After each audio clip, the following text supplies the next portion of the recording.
person's career is you go through college, you get a job, and you stay with this company for 20 years. And with me, it hasn't happened now. It's going from one wild thing to the next.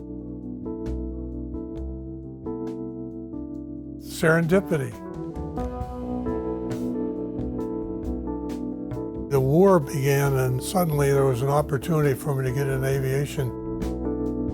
When I was 18, I signed up for the Army Air Corps, eventually plodding my way across the Pacific to New Guinea, where I joined an outfit called the 345th Bomb Group. It should have been called the 345th Attack Group, because what they had done was converted the medium altitude bombers to low altitude strafing. We were interdicting all the Japanese supply routes, attacking Japanese shipping. They issued me a beat-up copy of a B-25 manual and christened Junior. They saw me as maybe the youngest combat pilot in the 5th Air Force. And while I was home on leave, they dropped the atomic bomb and my war evaporated.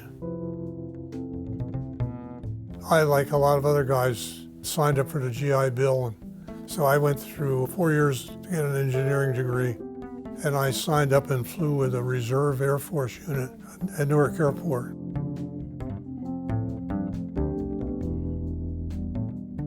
And I went all the way through Navy training, taught me how to come aboard aircraft carriers and all the good stuff. They sent me to jet training and then to a jet fighter squadron, just in time to get ready to go to Korea with him. I flew F-9, F-2s off aircraft carriers, trying to interdict supply routes. It was not a very exciting war.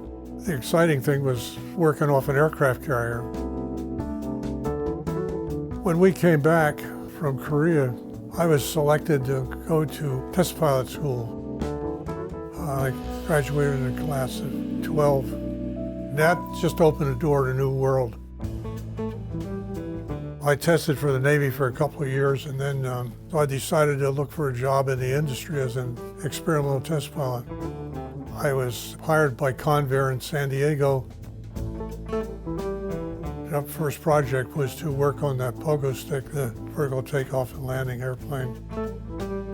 Eventually it canceled the program, and they sent me up to Edwards Air Force Base to join their flight test team that had done the F-102 and was about to fly the new F-106. It was a heyday for flight test.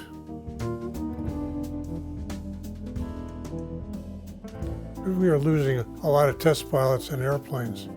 So we launched the Society of Experimental Test Pilots and began having an impact through exchange of information.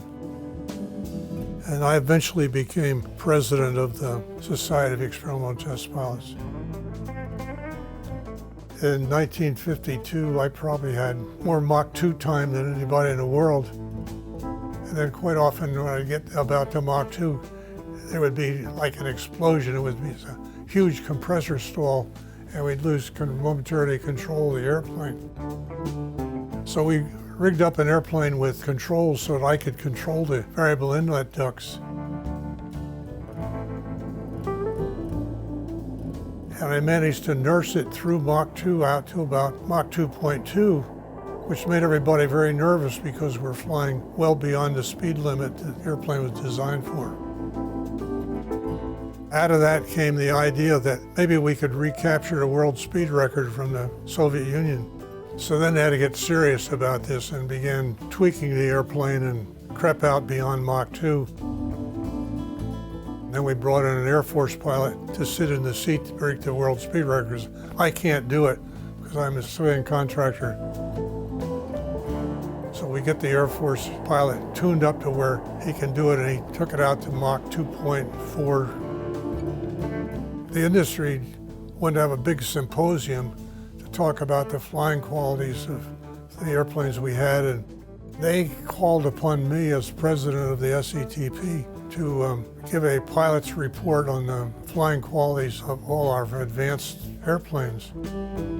I said, well, I'd love to do that, but I wouldn't even begin to talk about these other airplanes unless I flew them. Suggested that maybe it could be arranged for me to fly everything. And by God, they did. I decided that it was time for me to learn to do something else. So I was doing what I chose to call military requirements analyses. So that took me to Washington. I was the director for air warfare in the tactical programs department, and I was in charge of research and development for all future tactical aircraft. During that period, we created the lightweight fighters, the F-16 and F-18, and the close air support airplane, the A-10. I had this idea of creating a stealthy airplane, and I wanted to reduce all the signatures, the visual, acoustical, radar, and infrared. All the chiefs of all the requirements from the Navy and the Air Force and the Army all declared they were not interested in pursuing stealth. And interesting, today that's all anybody talks about.